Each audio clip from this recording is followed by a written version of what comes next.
former President Donald Trump meeting with Texas leaders today at the epicenter of the crisis. That state forced to take matters into its own hands to stop the surge of migrants and drugs flooding into the country.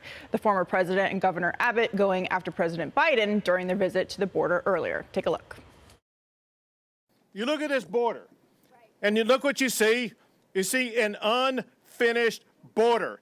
This is Biden's fault. President Biden needs to start right there and finish building the border wall. The increase in the number of people coming across the border from last April to this April is almost 1,000%. We're not only talking about people, millions of people are coming in, but we're talking about drugs, we're talking about human trafficking. All Biden had to do is go to the beach. If he would have just done nothing, we would have now the strongest border we've ever had. It was even getting better and better and better because it was all kicking in.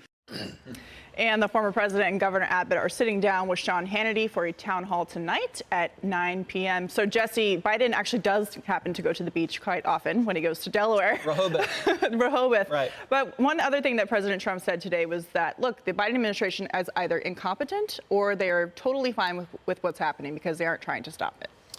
I think it's designed to break the border, and they're sadistic because they're hurting people, they're hurting children, there's child trafficking, sex trafficking. You're looking at these overdose numbers now. It's tens of thousands of Americans through fentanyl. And 2 pounds of fentanyl can kill 500,000 Americans. 2 pounds. And they're getting record amounts of fentanyl, record amounts of meth coming through. And now there's a report from CBS that's saying the kids in cages are suicidal. And they're confiscating any sharp objects because they're trying to off themselves because they're horribly depressed and they're having panic attacks. They're trying to escape from the cages that Joe is keeping them in. And Donald Trump's down there. He's boots on the ground. He's trying to highlight what's going on. But I don't think the media is going to use this as an opportunity to highlight the broken border. They're going to spin it, make it personal, make it about Trump, and just lead with Cosby or something else. And that's a shame because Americans are dying. We led with Cosby. We did, but they won't even cover this. And we cover this all the time. They never cover it.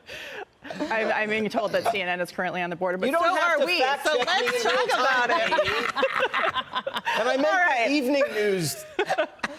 All right, Harold, let's talk about the contrast between the current vice president who decided to go to El Paso, far, far away from where this is really happening, and the former president visiting today with the wall behind them that is unfinished. That's, of course, a Biden administration policy. So what about that contrast? This is clearly an issue that Americans care about. So I think Democrats ought to try to work a deal here. And the deal ought to be, let's finish the wall, and then let's figure out how we address some of these underlying causes and root causes. I think you got to try to find some sort of coalition. I might add just a point of lightness and levity here. If visiting the border would solve our immigration challenge or the border surge challenge, this problem would have been solved a long time ago with Lindsey Graham and Marco Rubio and Ted Cruz and President Trump and other presidents who've gone there before. I get the politics of it. But if we only want to play the politics every 2 years, then this is what we should keep doing. If we want to try to solve this, then we've got to look at the 3 parts of this: the messaging, the border. Democrats ought to agree to build out this wall. If Republicans will agree to some root causes investments in figuring out what we do with a number of undocumented people here in America who will pay their taxes and get on a path the right way to citizenship.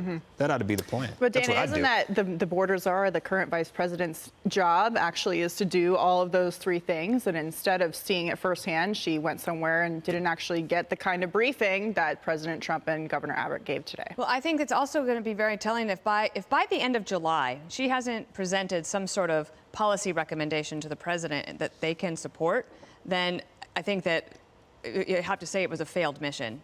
I mean, already it looks like it's pretty bad, but I think maybe by the end of July, like, are you going to be able to come back and say you've done something? But she wants to deal with root causes. Root causes take a long time to deal with, actually. You could deal with a couple of things right away that could help mitigate the problem. For example, Jesse mentioned children. The Mexican immigration officials found a 2-year-old boy on the side of the road. They had been abandoned. He was surrounded by trash. He's there. He's 2 years old. So there he is right there. So I mean, there's root causes, and you can deal with the economics of Guatemala and law and order in Guatemala. Okay, fine. But one of the things that they can't even support are things that are already there to help them. For example, yesterday, Yvette Herrell, Republican Congresswoman, forced a vote on the House floor in which it said, please do not remove Title 42, which basically is the public health rule that says because of COVID, you can turn people back away from the border.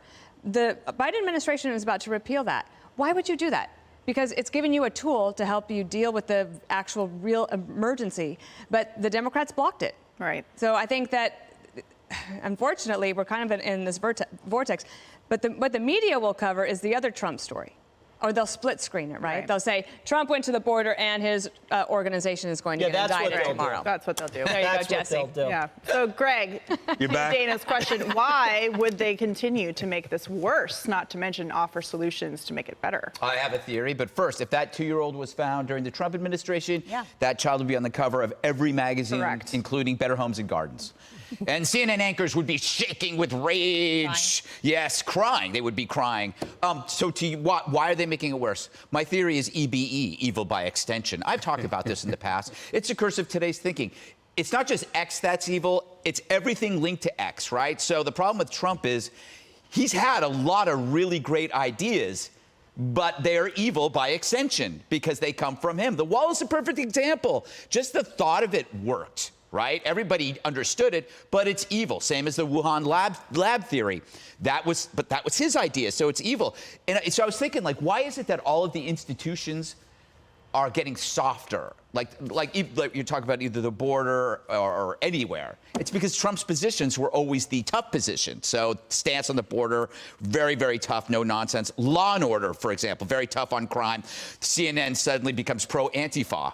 So you see what happens. It's like because he's X, they have to be anti-X. COVID, he said it's China, China, China. What happens?